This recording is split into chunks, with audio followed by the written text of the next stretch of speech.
Scheduler છે શું, operating સિસ્ટમમાં શું કામ કરે છે અને કેટલા ટાઈપ છે સમજવું છે તો વિધાઉટ વેસ્ટિંગ ટાઈમ આપણે સ્ટાર્ટ કરીએ. અને આ છે એપિસોડ નંબર 10 ઓપરેટિંગ સિસ્ટમ સિરીઝનો. તો વિધાઉટ વેસ્ટિંગ ટાઈમ જોઈએ આપણે કે શેડ્યુલર શું છે. સો શેડ્યુલર એ ઓપરેટિંગ સિસ્ટમનો એક એવો પ્રોગ્રામ છે કે જે પ્રોસેસને સીપીયુ પાસે ક્યારે મોકલવાની, કેટલો ટાઈમ મોકલવાની એ બધું નક્કી કરે છે. નો સમજાણું હોય તો ઇઝી વેમાં કહું તો તમારી સ્કૂલનું ટાઈમ ટેબલ કે 7 ટીચર લોકો છે અને એ 7 ટીચર છે એને અલગ અલગ સબ્જેક્ટ આપ્યા છે.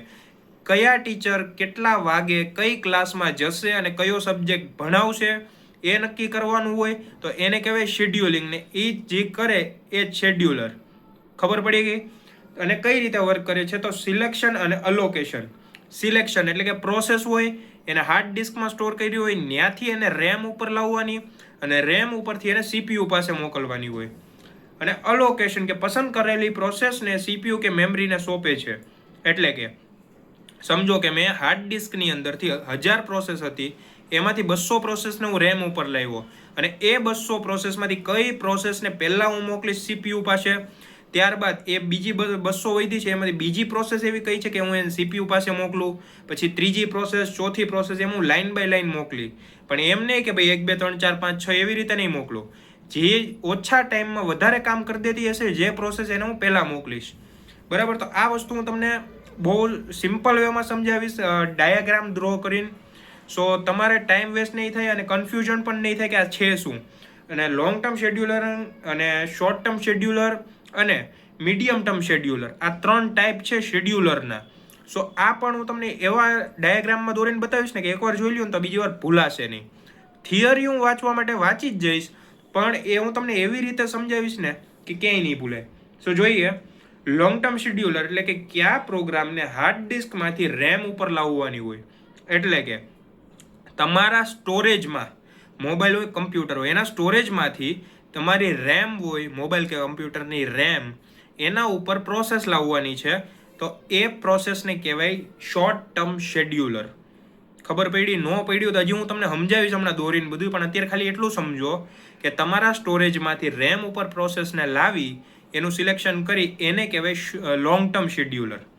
ત્યારબાદ છે શોર્ટ ટર્મ શેડ્યુલર એટલે કે એ રેમ ઉપર જે પ્રોસેસ તમે લાવ્યા છો એ રેમમાંથી કઈ પ્રોસેસને પહેલાં સીપીયુ પાસે મોકલવાની છે, એના પછી કઈ પ્રોસેસ જે છે, એના પછી કઈ પ્રોસેસ સીપીયુને મળશે એ બધું નક્કી કરે તો એને કહેવાય શોર્ટ ટર્મ શેડ્યુલર. લાસ્ટમાં છે મીડિયમ ટર્મ શેડ્યુલર. જો રેમ ભરાઈ જાય તો પ્રોસેસરને થોડીક વાર બહાર કાઢવું પડે. તો આ વસ્તુ પણ તમને હું સમજાવું હમણાં ડ્રો કરીને. સો અહીંયા આપણે શોર્ટ ટર્મ શેડ્યુલરનું વાંચી લઈએ, એ ભૂલાઈ ગયું હતું.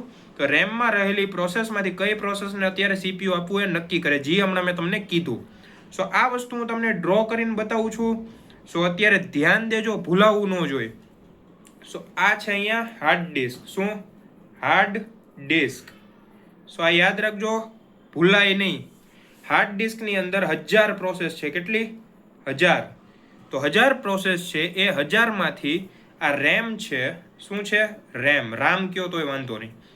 રેમ છે એની અંદર આપણે 200 પ્રોસેસને લેવાની છે. શેમાંથી? તો આ 1000 પ્રોસેસમાંથી 200 પ્રોસેસને લેવાની, એટલે અહીંયા 800 પ્રોસેસ વધી.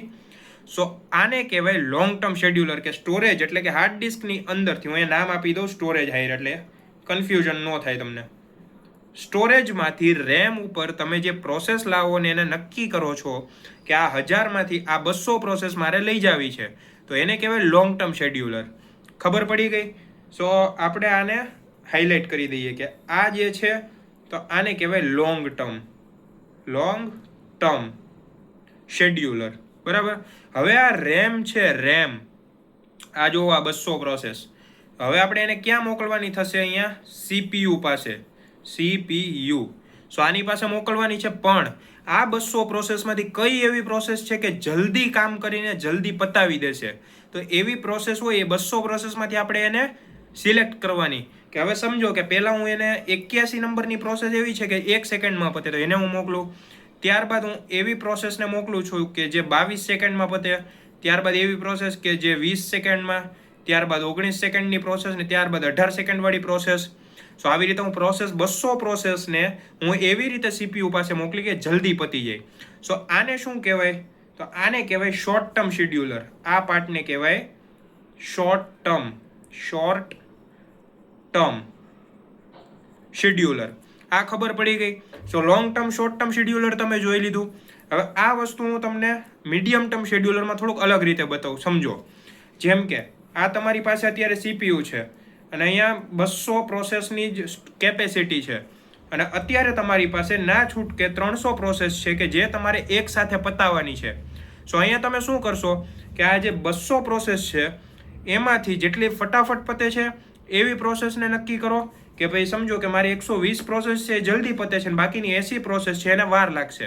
તો હું કરીશ અહીંયા 80 પ્રોસેસને અત્યારે કેન્સલ મારી દઈશ અને એ 80 પ્રોસેસની જગ્યાએ આ જે બાકીની 100 પ્રોસેસ વધી આ 300માંથી, કેમ કે 200 તો ઓલરેડી અહીંયા પતી ગઈ છે, તો અહીંયા 300 છે એમાંથી બાકીની 100 છે એમાંથી હું આ 80ની જગ્યાએ આ 100ની 80 પ્રોસેસ નાખી એટલે અહીંયા કેટલી વધી? હવે 20 પ્રોસેસ વધી. સો હવે શું થશે કે આ 300માંથી ટોટલ 280નું કામ તો પતી ગયું.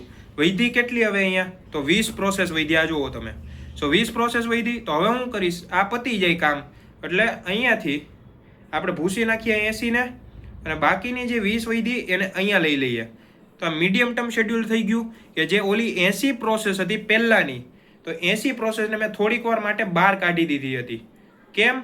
કારણ કે આ 300 છે એની પાસે હજી 100 એવી પ્રોસેસ હતી કે જેને ફટાફટ પૂરી કરવાની હતી. તો આ પ્રોસેસને પૂરી કરવા માટે મેં અહીંયા ઓલરેડી જે 80 હતી એને બહાર કાઢી મૂકી. એટલે કે જ્યારે તમારે કોઈ પ્રોસેસ કરવી હોય અર્જન્ટમાં અને બીજી પ્રોસેસ ચાલતી હોય તો એ પ્રોસેસને થોડીક વાર માટે બહાર કાઢો અને જે પ્રોસેસને અર્જન્ટ કરવાની છે એને રેમમાં લાવો અને સીપીયુ આપો. ખબર પડી ગઈ મીડિયમ ટર્મ શેડ્યુલર. સો આ હતા 3 ટાઈપ શેડ્યુલરના અને આમાં કાંઈ લાંબુ રોકેટ સાયન્સ નથી. અત્યારે મેં આકૃતિ દોરી હતી એના ઉપરથી તમે લોંગ ટર્મ શોર્ટ ટર્મ ને મીડિયમ ટર્મ સમજી લ્યો અને આ જ વસ્તુ એક્ઝામમાં લખીને આવો, ક્યાંય માર્ક્સ ન કપાય. કારણ કે આટલું ઇઝી વેમાં ક્યાંય નહીં સમજવા મળે અને મળશે તો બધું અંગ્રેજીમાં, આપણી ગુજરાતીમાં કાંઈ નહીં હોય. સો આઈ હોપ કે તમને વિડીયો પસંદ આવ્યો હશે. જો વિડીયો પસંદ આવ્યો હોય તો વિડીયોને લાઇક કરો, ચેનલને સબસ્ક્રાઇબ કરો અને આ વિડીયોને તમારા બધા મિત્રો સુધી શેર કરો જેથી તેમને પણ આ વિડીયો હેલ્પફુલ બની રહે. તો મળીએ નેક્સ્ટ વિડીયોમાં.